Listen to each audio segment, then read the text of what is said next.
Okay, good afternoon, ladies and gentlemen. My name is David Fazio. Like Monica said, I'm the founder and president of Helix Opportunity, which is a business-related disability service firm that teaches companies how to really connect with the disability market. And that's what I want to talk to you guys about today, because it's a really large, powerful, and important market that nobody really knows anything about. It's really under the radar right now. 60 million people with disabilities live in the United States alone. The global number, the population of people with disabilities, is 1.3 billion people worldwide. In the United States, people with disabilities control $544 billion in discretionary income, out of over $1 trillion in annual earnings. 4.6 million persons with disabilities live in the state of California, at least. You've got 3.2 million living in Florida and over 2 million living in New York. These are the wealthiest states in the country, so it's no surprise that people with disabilities command so much income.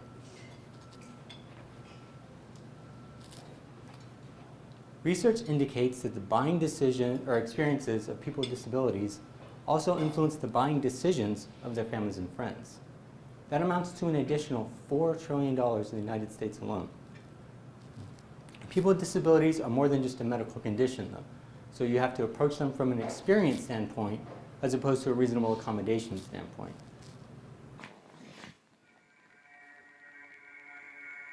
What do we see in a reflection?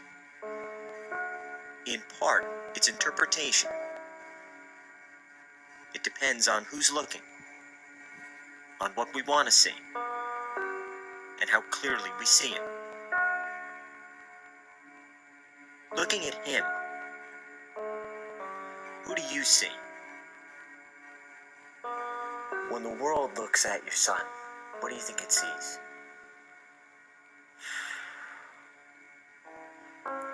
Unfortunately, I think they just see a kid with Down syndrome.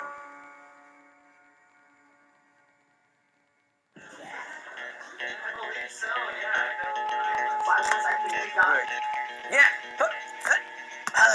that's what I want to see. Good. That's the G I know right there. That's it.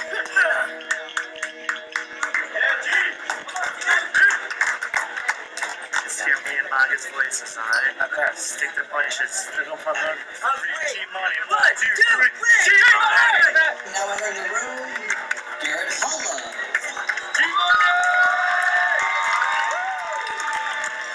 Whether any in the crowd here knew this was Garrett Hollick's first MMA fight, or understood what made him different from the other fighters, few understood what led him here, or why a 5', 135-pound, 23-year-old man with Down syndrome wanted to step inside the ring.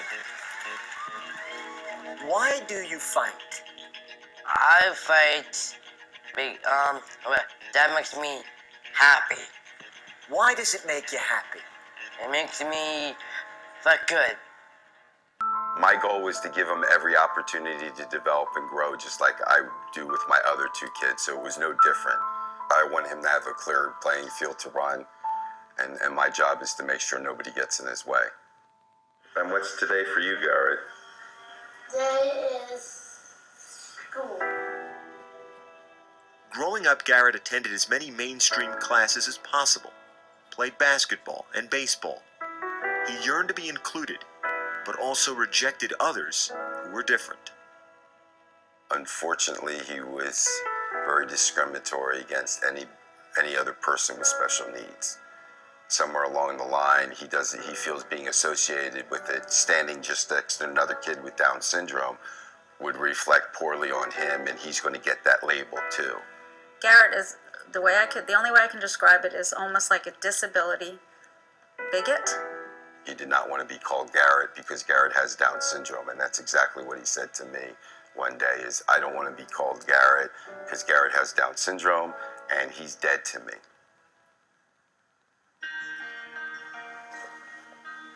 Garrett is very highly functioning for someone with Down syndrome.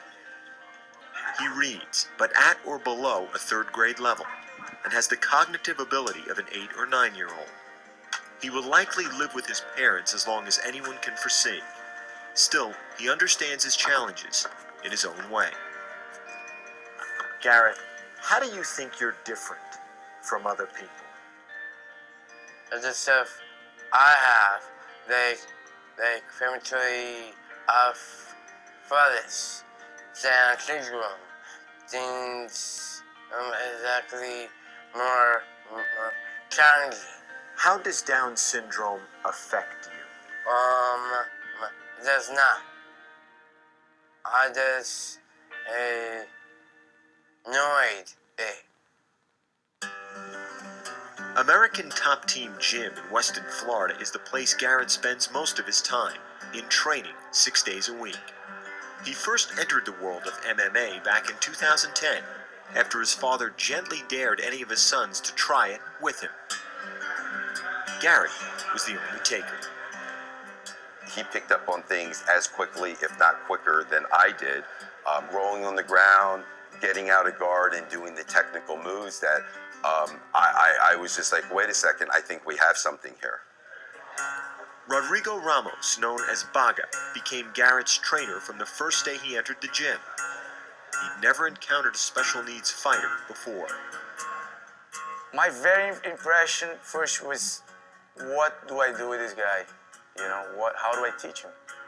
I'm harder on him than I'm on everybody else. He needs to know that life is tough, that people will sometimes be rude, be unkind. That's my philosophy with him. In time, the sport became a passion for Garrett, at first reshaping his body.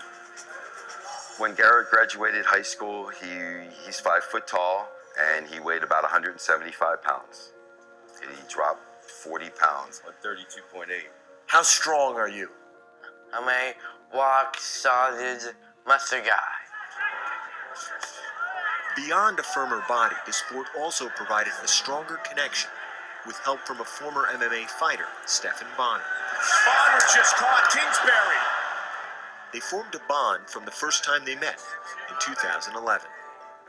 My first impression of Garrett is like, oh, wow, this kid's got a personality. How about a stare down pose? He just didn't like being the kid with Down syndrome and kid people felt sorry for. And yeah, through martial arts, he found himself. He found a passion and a purpose in his life. There are many who train at American Top Team for the discipline, the fitness, the challenge, without ever fighting. Not Garrett. Go, go, go, go, go. Stack, stack, stack. Knee under his butt. As for whether he should be able to fight, to step inside a ring and face the risk, the answer from those around him wasn't simple, but it was clear. He wanted to, so he would. He asked for it. I want to fight. So I guess he put two and two together. You take the classes, you do the work, you do the training, and this is where you go. It's just something that some people have inside them. Just facing that fear and eating through it, that makes you a bigger, greater person, makes you more confident with yourself and more comfortable with yourself. For all his training, there is an undeniable gap in Garrett's reaction time, both physically and mentally, in a fight. I've had family members that just said to me that I'm crazy, that, you know, they've lost respect for me as a parent from the fact that I'm allowing this to happen. You're putting your son in jeopardy. How can you do that? After competing in several soft exhibitions starting in 2011, where opponents didn't attempt a true strike or punch, Garrett found another fighter of similar size and weight in Mike Wilson, who agreed to face him. I'm gonna make him feel what a punch feels like. I'm gonna make him feel what a slam feels like, you know? I'm not gonna be afraid to make him feel it. He has to know what punches feel like. So after this, he's gonna feel better about everything, like he actually been through a real fight. Garrett G. Money Hollick versus Monster Mike Wilson was the 9th fight of the night. The two were introduced to the crowd, given the rules, sent to their respective corners, as any fighters would be. How did you feel when they raised your hand? I feel that I'm real proud of myself, and then the crowd cheered for me. I would hope that everybody that was there walked out of there knowing that don't put limits on people. You're going to be amazed what people can accomplish if you just give them that opportunity. He certainly doesn't expect that to be his last fight. You know, he's expecting his title shot at some point. Perhaps what matters most is not in the mirror. It's in the view. The way others see Garrett. And how that helps him to see the best in himself. One. Hook. Like this. Good. Uppercut. Good. Last year, Garrett started teaching classes to children at an American top team gym his father bought and placed in his son's name. Ready? Fight. Good. He also began teaching DJ, his first student with Down syndrome. Why do you work with DJ? Because I do want to help little kids, like him. I truly believe that he's found his outlet for people to discover who he is. He now sees himself as a role model. He's accepted the fact that he has Down syndrome more than anything else, and it's the first time that he's made a friend of somebody else with special needs. Them look up to me as a hero, or as a Superman. Why? Because them need a superhero.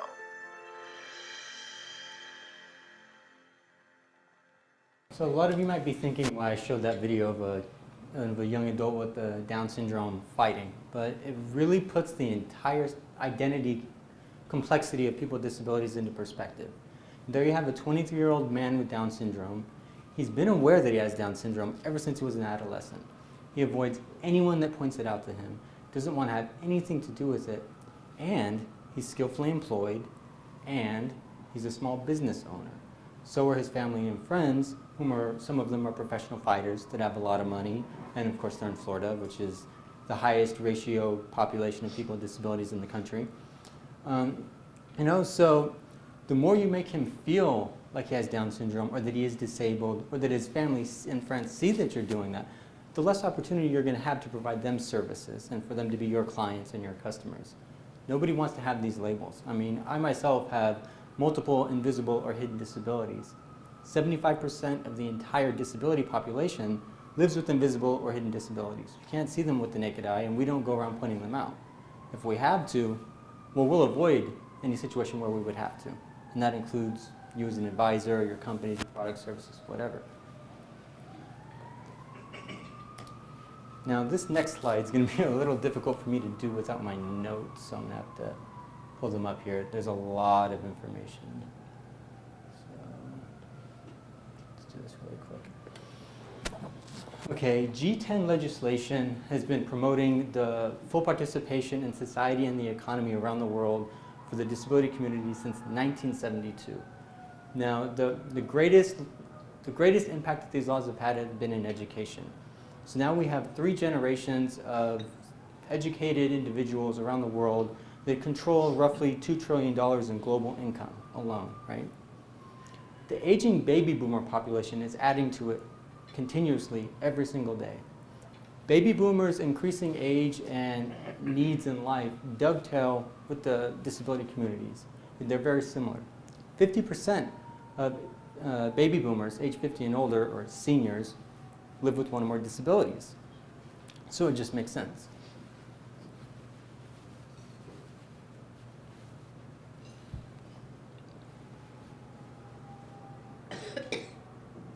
The most common term for a senior is somebody age 50 and older. Now, as the physical realities change of baby boomers, their need and desire to remain active in society and life is what dovetails with the needs of the disability community. They control a larger share of the nation's wealth than any previous generation. The result is 3 generations of skilled consumers that have similar needs, emerging identities, and significant spending power. Investors seeking to make additional returns on a market rewarding innovation are now including disability in their business development strategies. So the question is, are you?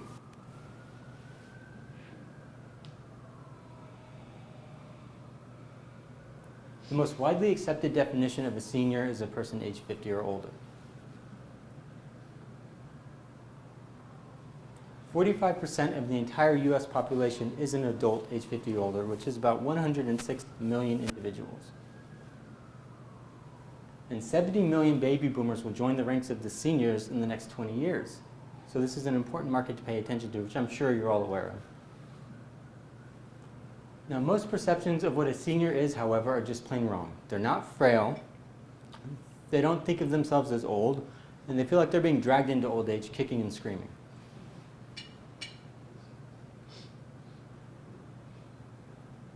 They don't like to be reminded of how old they are, actually. This attitude has pretty much become universal until people reach their 60s, 70s, 80s, even their 90s nowadays. And it has profound implications on the way you need to be marketing to them. To put it into perspective, Sylvester Stallone is 60. Some of these seniors can beat you up. Yeah. Most seniors don't consider themselves old, although they are getting older, just like most persons with disabilities don't consider themselves disabled, although they have a disability. Despite popular belief, seniors are not technology laggards. Now, this is important. They are the fastest growing segment on the internet. They spend more time online than even teenagers. They check out more internet pages than their college-age counterparts. Believe that or not, right? Seniors go online more frequently and they stay on the internet longer than those under 50, under 50, making them among the largest untapped audiences to online marketers. 76% of seniors are now online every day, with more and more plugging in every day, compared to 68% of all online adults. 92% of them have window shopped online, with 78% making a purchase. This is significantly higher than the entire internet population as a whole. Seniors are the most likely to buy online, but did you know this? Half of all online seniors are now women. Yeah. Which makes gender equality in marketing more and more important every day. Both seniors and the disability community turn to the World Wide Web to get information they need, to make informed decisions, join communities of like-minded individuals, and connect with companies offering products that they desire.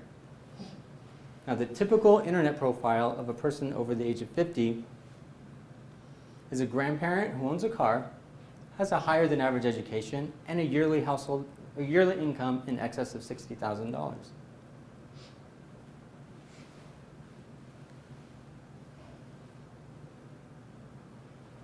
Seniors are aging well, living longer and healthier lives than any generation before them. 16 million of them work out at the gym 3 times a week. Now, California, New York, and Florida have the highest population of seniors, as well as the disability community. And the seniors demographic is special. Why? Because once a person enters the retiree demographic, they're there for life. They don't go on to their teens, to their 20s, to their 30s, etc., right? So, yeah. Well, you know, their interests stay the same. Well, the same goes with the disability community. So you see you have these 2 different markets that are very, very similar, and you reach one, you reach the other. But you have to do it right.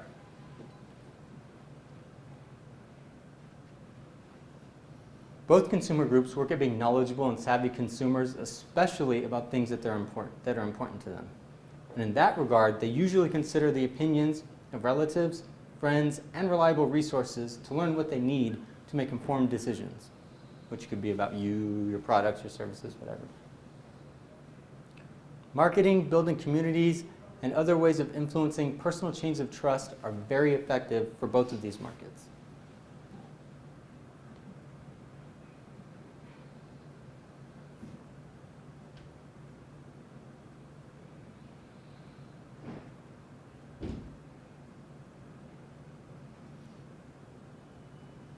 Now, to put this into perspective about seniors and their age, just before the launch of Medicare Part D in 2005, one of the subscribers did a focus group of over 70-year-olds and wanted to find out how they would view Medicare Part D. So the facilitator opened up the discussion by saying that they wanted to learn from older Americans what they thought about Medicare Part D.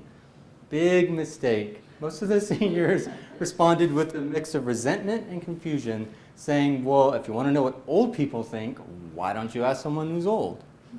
Now, that reaction mirrors a fairly large-scale study done not too long ago of 75-year-old Americans, asking them whether or not they considered themselves old, middle-aged, or young.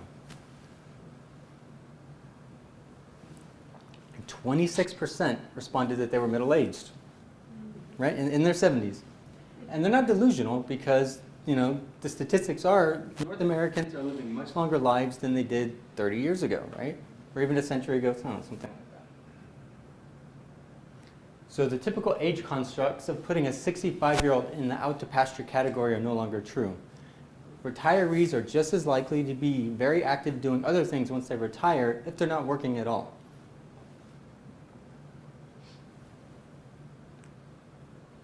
At what age a person becomes a senior is an open question. And the word has different meanings to different people. The most common definition is someone age 50 or older. But in most markets, the local movie doesn't consider a person a senior until they qualify for Medicare. So, whatever. Under what condition, time, and environment an individual considers themselves disabled is complicated by a very similar perspective. Persons with disabilities are very active members of society who enjoy leisurely activities, sporting events, even participating in sports. I sail with hundreds of disabled sailors every weekend. We travel, we work, we fully intend to enjoy our retirement when that time comes. So, what is a disability anyway? How do we define it? The world of disability has been deeply rooted in medical terms for centuries.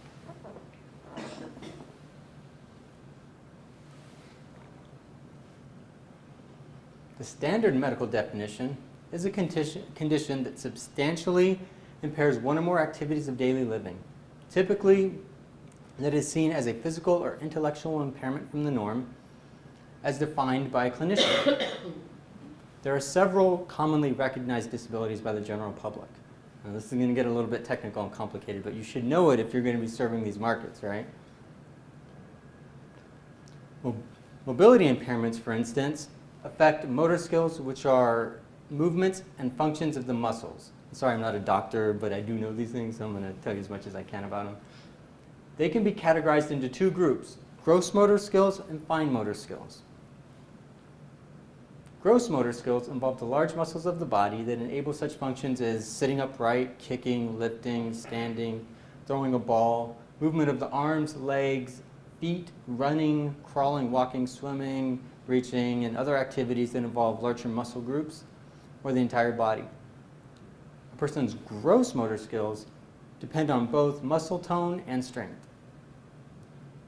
Fine motor skills, on the other hand, are the small movements that occur in the hands, wrists, feet, fingers, toes, lips, and tongue.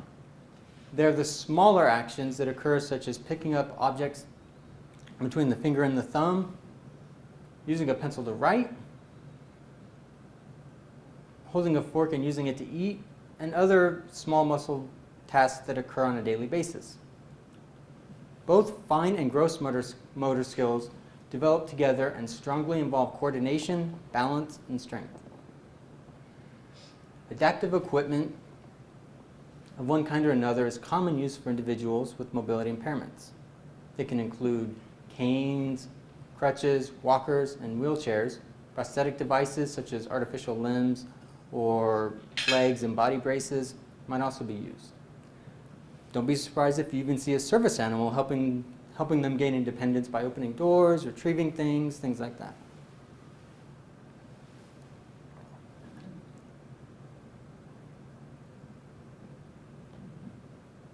Hearing impairments affect more than 360 million people.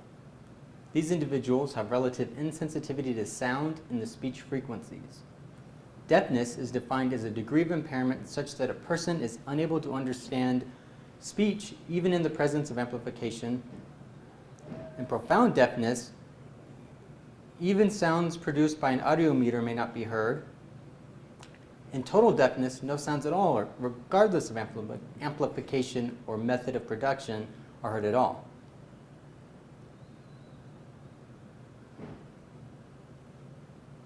There are certain forms of hearing impairments that affect speech understanding alone, which is called speech perception. They involve the perceived clarity of a sound and one's ability to understand speech rather than its amplitude. Now this is interesting. Hearing aids do not solve all communications problems for the hearing impaired.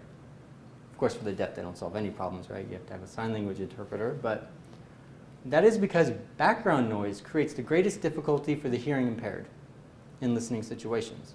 Hearing aids work best in quiet places when the person you are talking to is just 3 to 6 feet away from you. And let's face it, most of our conversations don't take place in the ideal situation.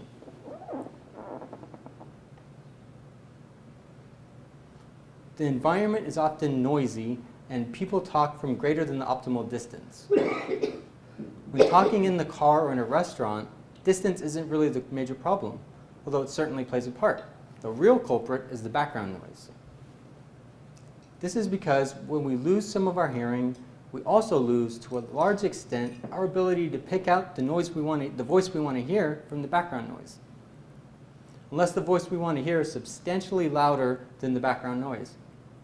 Wearing hearing aids generally doesn't help in these situations because it amplifies both the background noise and the voice we're trying to hear. What we really need to do is make the voice louder and at the same time make the background noise softer so the voice we want to hear stands out from the noise. In order to do that, we have to somehow drastically reduce the distance between the speaker's lips and our ears, while the background noise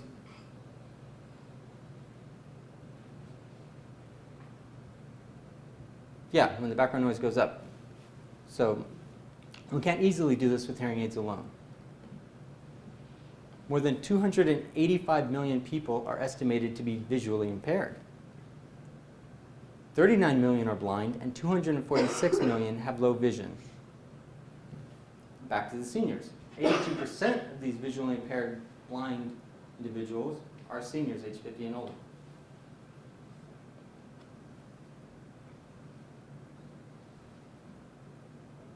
The terms blindness and visual impairment may mean either a complete or significant loss of vision or visual field. And there's big differences to those. Vision impairments are sight conditions that cannot be corrected by conventional means, such as corrective lenses or medication. This functional loss of vision is typically defined by a best corrected visual acuity of less than 20/60. And that's what it actually looks like. Good vision, bad vision, blindness.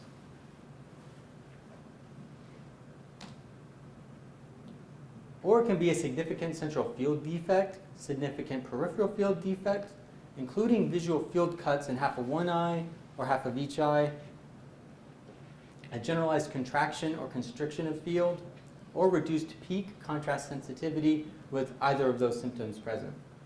So on this slide, we have the central field defect and the peripheral field defect. That's what it actually looks like.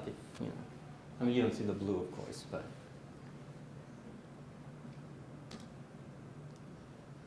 Visual acuity measures the ability to recognize small objects with high contrast. The visibility of objects in our environment, however, is often more limited by lack of contrast than by their small size. Think of the pedestrian who misses a curb or step, or the driver who did not detect a pedestrian on a dark road. Contrast sensitivity in the visual parameter is the visual parameter that is most closely linked to that problem experienced in our daily activities of living. Persons with contrast problems often notice that something is wrong, but they just can't pinpoint it. Dark, low light, dim situations cause them frustration, and they don't know why. And of course, no one wants to admit they need glasses, right?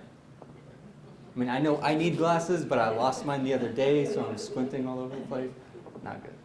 But I can drive, don't worry. My sunglasses are prescription. Yeah. But anyway, so a person with normal visual acuity but poor contrast sensitivity might see the trees in the foreground very clearly, but have trouble seeing the contours of the mountains against the sky in the background. And that's what it would look like. Intellectual disabilities, or general learning disabilities, are a generalized disorder appearing before adulthood, characterized by significantly impaired cognitive functioning and deficits in 2 or more adaptive behaviors.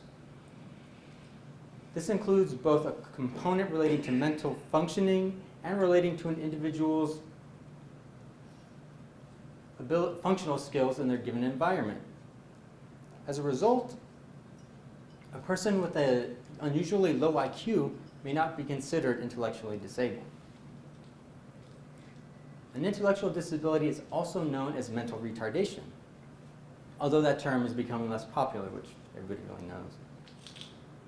Intellectual disability is subdivided into syndromic intellectual disability, in which intellectual deficits associated with other medical and behavioral signs and symptoms are present, and non-syndromic intellectual disability, in which intellectual deficits appear without any other abnormalities.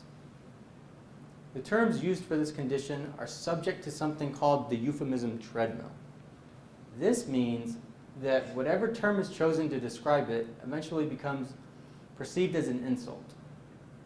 Mental retardation and mentally retarded were actually invented in the middle of the 20th century to replace the previous set of terms which were deemed to have become offensive. And if any of you watch Game of Thrones, you can see all kinds of disability offensive remarks from like way back when. Yeah, it's actually pretty.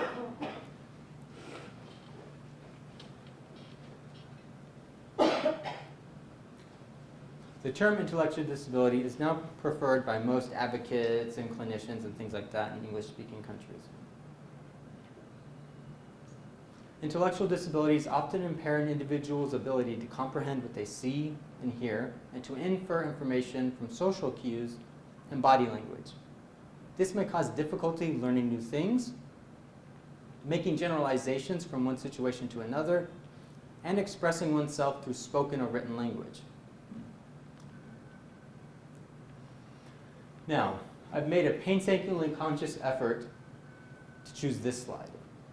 Okay, and I would like all of you guys to look at this slide for a little while and tell me, who do you see? Robert Williams, right? Who is Robin Williams? An actor? A comedian?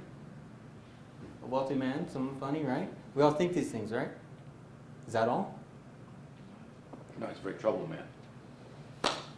He's a man with a disability, but we don't perceive him that way. We all know by now, after his unfortunate passing, that he lived with clinical depression. He's been in, alcohol treatment several times. Both of these are disabilities. He was coming down with Parkinson's disease. But as a society, we don't perceive him as a member of the disability community. We perceive him for who and what he is.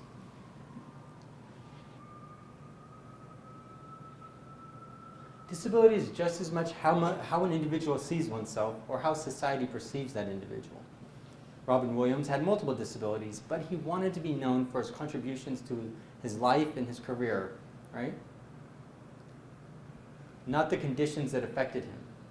So you shouldn't view or treat your clients as clients with disabilities and clients without. It's not who we are, it's not what we are. It's not what we want to be known for. This sense of identity is key, as it impacts the relationship between individuals and organizations as customers. The best source of data around self-identification of disability is the United States Census. The questions asked do not rely on a medical diagnosis, but instead on how an individual assesses their own functionality. As of 2010, 56.7 million people voluntarily self-identify as having a disability.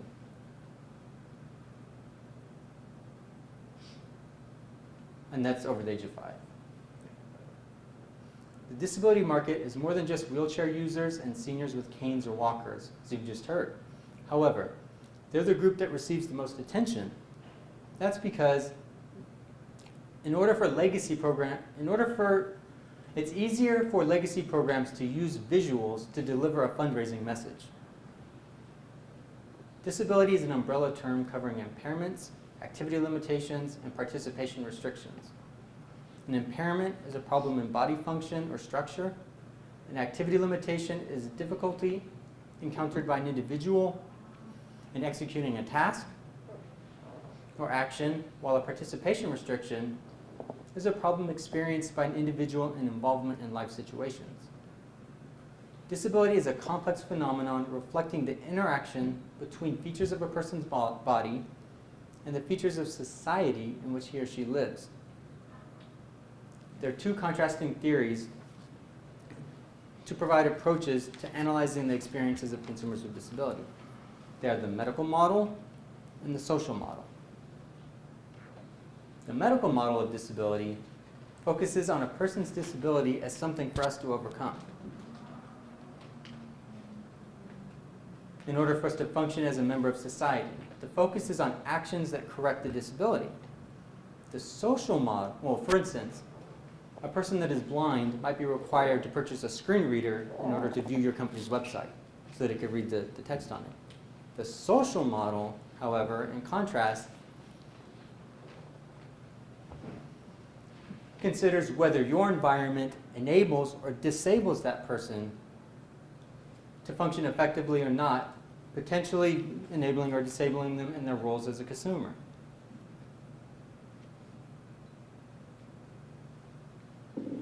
So if your website does not provide information orally, then you are disabling people that can't see it very well.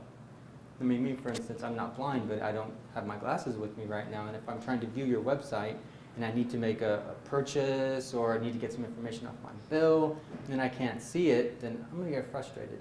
I might get frustrated with you. I might get frustrated with the website builder. Might get frustrated with the company. But you can't afford any of those. I'm the customer. The medical model has paved the way for access and reasonable accommodation, which has now become outdated and antiquated. It's the cause of eroding relationships between the business community and consumers with disabilities. Customers with disabilities would rather have their differences go unnoticed as much as possible, and we do not appreciate having to announce them or ask for help.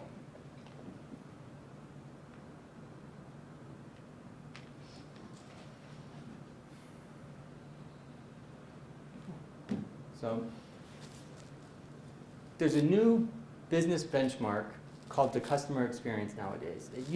The way that companies used to conduct business was the best product for the lowest price with the best customer service. The Harvard Business Review has done research on new company trends and customer experiences, and the experience is what's trending all over the marketplace these days. It's not about what you provide, how you provide it, but it's about how we experience that provision of service.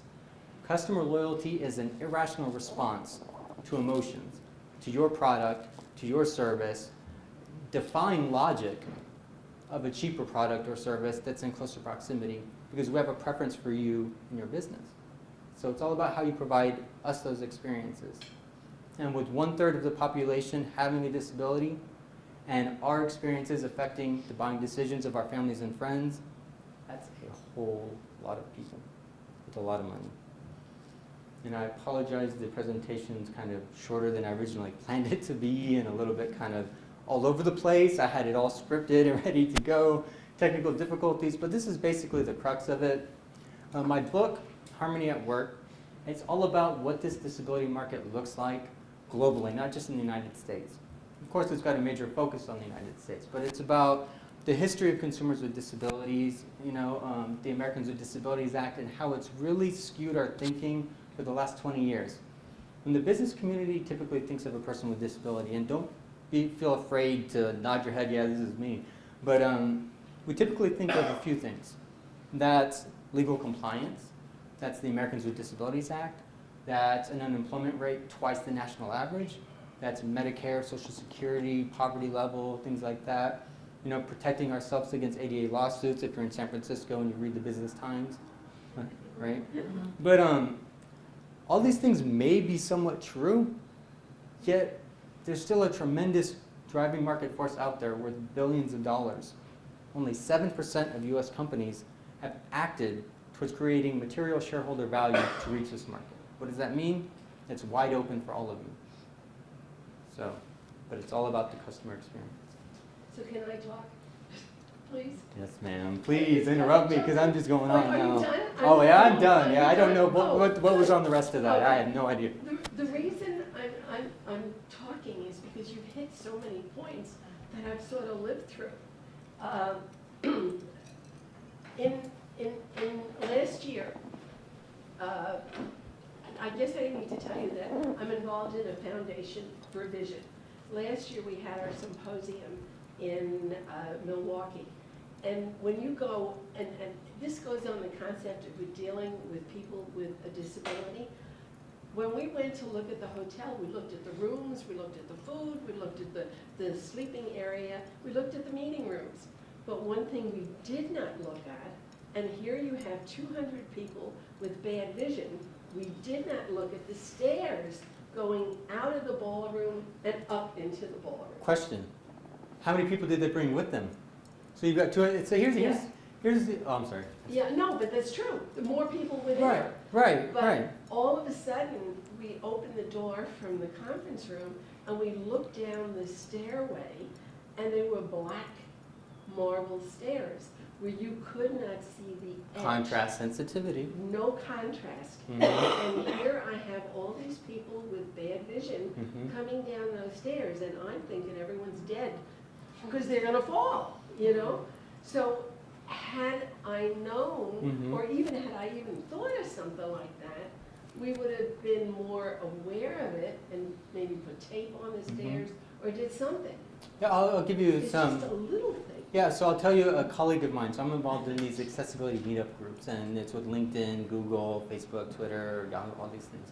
And LinkedIn's accessibility guy, I'm not sure what his official title is, he's a colleague of mine, and he posted this blog or this article, whatever you want to call it, on LinkedIn a while back ago, how a piece of tape made a flight experience exceptional. Right? He's totally blind and has been, I don't know how long, but he's been flying for 25 years. He's a professional. He flies all over wherever. He came from Canada and things like that. And he said he's been flying all his life, and he's never had such a great customer experience. And I forget what airline it was. But typically he's used to the flight attendants basically coddling him and coming up to him, okay, sir, let me show to your seat, sit you down. I will come check on you more than I do the other customers throughout the flight because there's no way to differentiate the call button from any of the other buttons. And he's used to this. This happens all the time. But he's blind, right? You can't visually see that. So what other customers are going to see is one guy getting special treatment. Two things are going to happen. They're going to either resent him or resent the staff for treating him better than the rest of them. So he's used to this, right? And he's thinking to himself, okay, whatever, that's what's going to happen. It's what always happens. And then surprisingly, the flight attendant comes back to him and takes his hand and goes, okay, sir, what I've done is I've gone ahead and put a piece of tape on the call button for the flight attendant so that you can differentiate it from the rest of the buttons. And he was so pleased by that. That one little gesture made this flight experience exceptional for him. Why? Because it gave him independence and allowed him to be a human being and to take care of himself. He doesn't want to be waited on. None of us do. And another instance. So I do a lot of these presentations, right? Normally they're very good. But I was in Washington, D.C. in June doing one on mobile innovations for the disability community. And I did two presentations, actually, on different subjects there, special educators and learning and cognitive. So I had 3 different suit combinations, because I'm kind of prissy like that, I guess. And I'm going back to my flight to leave Washington, D.C., and I brought basically 3 carry-ons with me, a roller bag, my backpack, and my thing of suits. So I'm walking, hobbling over to the line as we're getting ready to board, and it's for the early boarding call for passengers with disabilities or that need extra time. I come up next to this older couple, had to be in their 70s, right? Old guy looks at me and says, oh, you can go ahead, you're disabled. I said, thanks, and I get halfway into the plane, I'm like, wait a second, we're in the same freaking line, dude. But so here we are in this line that we need to be in because we both need extra time to get in. But none of us want to be in the spotlight saying we're the one that's disabled. You know, he's older. I'm just me with my brain injury and stuff. But that's the moral of the story. It's about creating an environment, providing services and products in such a way that meets everybody's needs, but not separately. If seniors and people with disabilities join these like-minded communities online and they're viral, talkers and things like that, sharing their experiences, if there's a disconnect, if you tell me about your experience with the company and I tell you about mine and they are nowhere similar, then it's going to be like, wait a second, and that creates conflict. So I have one more question. How do I get closer, faster, with someone who has a disability that you notice, and someone that has a disability that you do not notice? Treat everybody like a human being. We don't want to be treated differently. So I've got friends in wheelchairs and things like that, and friends that are visually impaired. They don't want you to take their arm to lead them somewhere. They don't want you to push their wheelchair. You can say, hey, would you like to or you can be courteous and things like that, but don't superimpose your sympathetic attitude on them to try and meet their needs. We just want to feel like human beings. Like disability comes second. We are people first, that have certain conditions. And the third question, and then I'll shut up, everyone. When you talked about hearing, how close can I get to talk?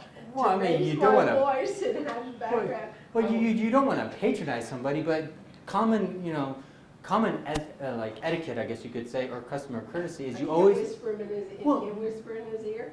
Only if you think he's cute. But I mean, but common etiquette is you look someone in the face, in the eyes when you speak to them. You enunciate clearly. You let them read your lips. I mean, I myself listen to loud punk rock music, so I miss a lot of things, when people talk to me, and it helps me to watch their tongue movement and their lips and things like that. Most people with visual impairments have learned to become very good lip readers, but that's basically all you can do, things like that. If you really want to learn how to approach this market in a unique way that's really going to make an impact, you should read my book. I also provide training programs on the subject matter, and I promise there won't be these technical difficulties, but it's very drawn out, and it really explains, look, this is what you will encounter when you meet these individuals and you try to provide them service, and this is how you can do it in a way that's going to make them feel that it's been exceptional, and that you want people with disabilities to tell everybody about the experience they had with your company, because we are so much more, is the word emphatic? I mean, we are so, when we have a great experience, and it really catches on. And one other thing, when you meet the needs of the disability community in a manner that I call harmony at work, which is not making us feel like we're disabled, not reasonable accommodation, you also meet the needs of individuals that have, limited life experience or less knowledge, younger, older, whatever, different cultures, different backgrounds, different language barriers and things like that. You meet all this cross spectrum of differences, not just the differences of people with disabilities. And everybody comes together with this, common, unique experience. That's what's important. Anybody else have a question? I'm here all day. Well, not really. I'm here for the rest of the remainder of the whatever. I saw on the Chinese news channel we have one of the disability teenager. So everyone is very expert in their music or something, and they feel it's a joy as a team, that, right? So they are performing to the school, so they don't think they can do that. So the thing I learned today, is you have to treat them as a person first. Well, yeah, I mean, Robin Williams is a prime example. I mean, there's a big stigma with disability. There's a lot of stigmas that go with it, like we're less adequate. We're incapable. I mean, the term "dis" means lack. The prefix "dis" in itself means lack, and then you've got ability. Who wants to be known for lack of abilities? We want to be known for everything everybody else is known for. Don't commend someone that has a stroke for tying their shoes. Like, oh, they're so amazing.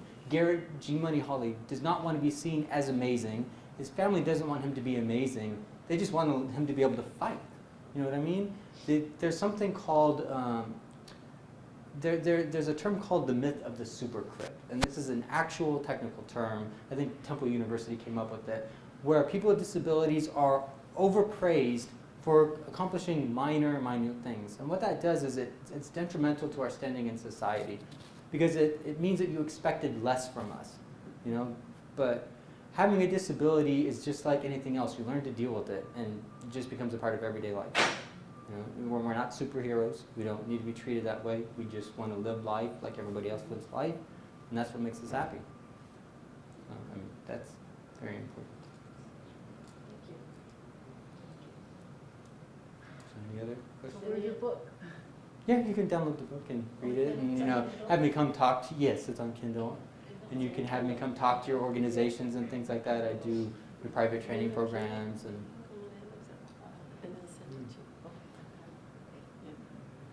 And you should really take a look at your websites and things like that, and figure out ways to really meet these market needs in a way that's not like, oh, so here's the thing. How many of you have iPhones? Okay, great. How many of you know that iPhone has a voiceover feature? Yes. Not Siri, but voiceover. Yeah. How many of you use it? Why not? Where is this voiceover feature? Yeah, what is it? No, where? Where? My husband uses it. Why? I am still not gotten to it. Why does he use it? But he uses it because he's wearing hearing aids.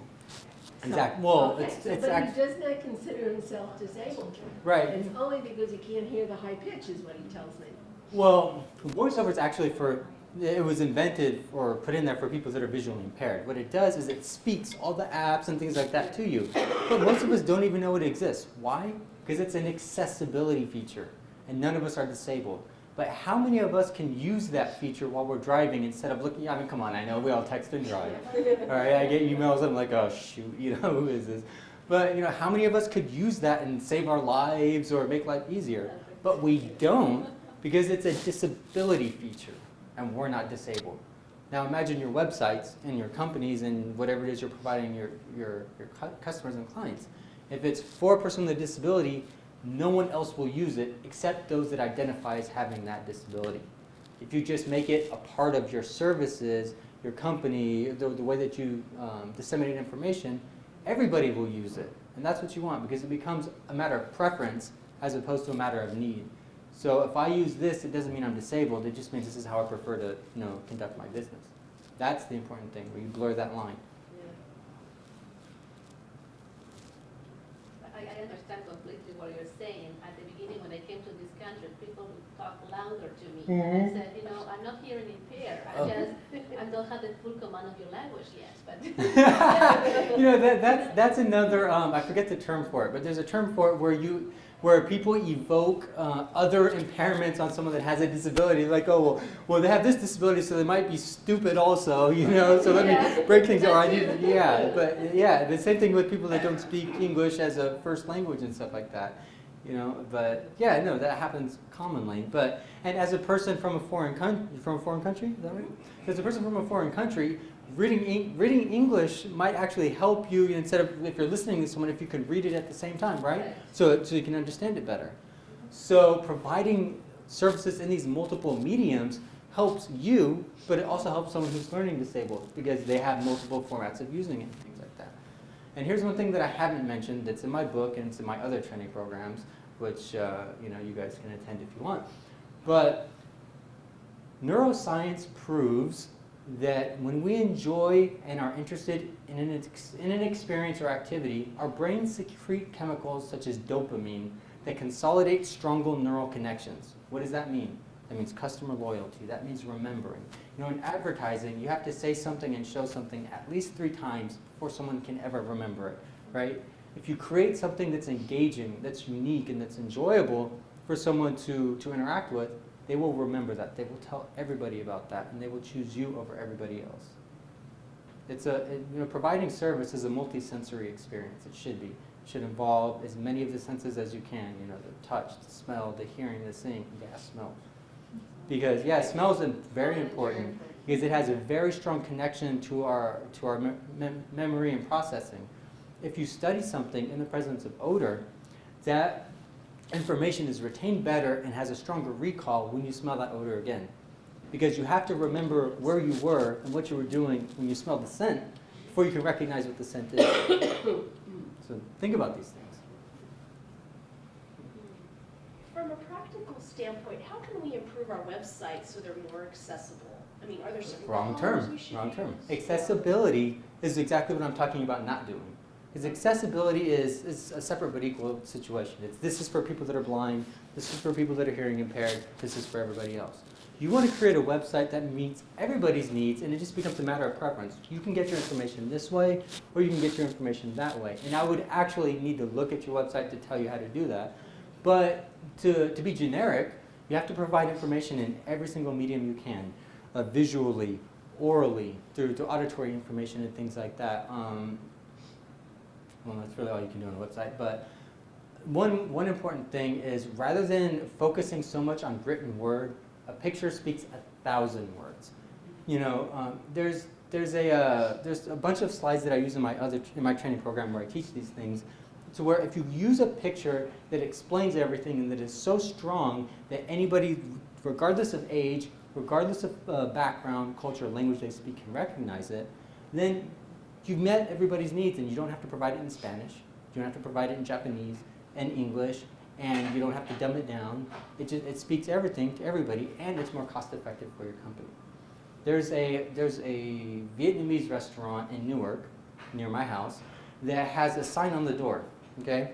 And instead of saying push, it has a man going like this to the door.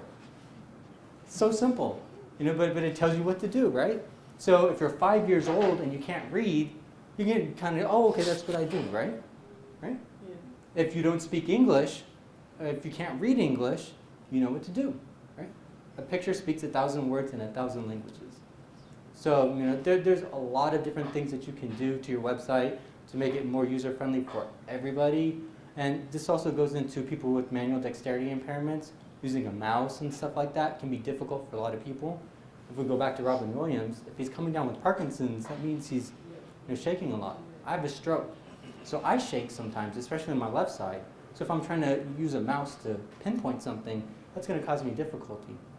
People with disabilities are more likely to give up halfway through a transaction because of encountering difficulties and frustration than anybody else.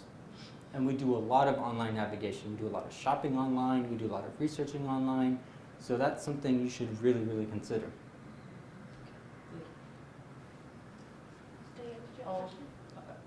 I want to mention two things. When you're talking about the push, years ago, and probably, I just remember the old crosswalk signs would blink, don't walk, and walk before they got the hand and then the person walking. Now what else do they do? The sound. Right, but there's two kinds. Have you heard the two kinds of sounds? Where I live is just just like a beeping. And how effective is that? Well, you get used to it. Well, yeah, but if you're from China, you know, South America, and hear a beep, beep, beep, and you're on the street, you're gonna go like, okay all right, what? Beeping what, right? Yeah, you don't know if it's so caution. some of them, like in some cities, you know, and it depends on the area of the city too, actually say walk. Oh yes. Walk across, you know, that's helpful. State. Yeah. And it says wait. Yeah. So those are a little bit more helpful. Yes. But you know, there's a lot of different ways you can translate information, and translating them in as many different ways as you can is the best thing that you can do. Because again, it becomes a matter of preference and not necessity. No one wants to use something that puts such a stigma and label on them that, you know, they are this or they are that. And I have to add a personal note. When I grew up, there was a lot of trauma. So for a lot of years, I didn't speak. I could speak. I'd never speak in front of a group, ever, ever, ever. Never say my name. I would just be real quiet. Forced myself to be in this industry at 21, forced me to talk to people. And it wasn't easy at all. But what people didn't realize, they'd pass you over, like in school, like just ignore you. Even though I wanted to be called on, I knew the answer, it would just take me longer to get the words out. But your other senses get heightened. I listen very well. I can read people, and a lot of people don't realize, and I listen to what's not being said. And I don't think I would be that way if I hadn't gone through what I did as a child and then forced myself to not run away, not work in a factory or piecework or anything, and just deal with it as hard as it was. And these senses are the X factor of providing service and being a unique company in your industry. If you can reach people through a sensory experience and things like that, they're going to remember that, you know. And there's tons of different ways you can do that. You can do that with the air freshener in your offices and things like that. You know, with the way that the physical layout of your office and, you know, the decor of it, things like that. But you want to tap into these senses, these emotions, and create an emotional bond with your customers. 50% of the customer experience is emotional, how your customers view that experience. The other 50% is the product, the what. But we all know, again, customer loyalty is irrational. It's about how I feel about you, my preference for you, and why that is. You need to touch my emotions to do that. And, you know, being a person with a disability, when you meet those needs through the senses, you meet all the disability spectrums, because that's what they are, senses. Think of it that way, and you're not doing reasonable accommodation. You're not doing access. You're doing service for everyone. You know, I was stuck in a wheelchair for 1 or 2 months. Me too. And I was traveling, and I was stuck in Florida, and then that's where I needed to be in the wheelchair. The one thing I learned was when you're in a wheelchair, they don't look in your eyes. People don't look in your eyes when you're in a wheelchair. They look above, they look below, they try to look around you. They don't want to acknowledge you. Yeah, and it's the hardest thing. And it's more of a I feel bad type of thing. They don't know how to react, and that's and you know and don't feel like it's just people that aren't disposed to do that. I have to catch myself to be conscious of it sometimes. I'll be on BART and I'll see someone that's, you know, maybe has cerebral palsy or something, and they come on BART, and my very first reaction is aw, and then I have to tell myself no, not aw, because, you know, I've got friends with cerebral palsy that, you know, they get out of their wheelchairs, pull 13-foot dinghies out of the water onto the dock and start putting boats away. You know what I mean? So there's nothing to feel sorry about, you know. Yeah. People live life, and they're happy to be alive, they're happy to live life, and they're happy when you treat them like they're alive. So. Well, thank you very much for it. You're very welcome. David, thank you for presenting. I'm happy to present a certificate to you. And on your behalf, we're making a donation to the support for families of children with disabilities in your name. Thank you very much. Thank you. Thank you.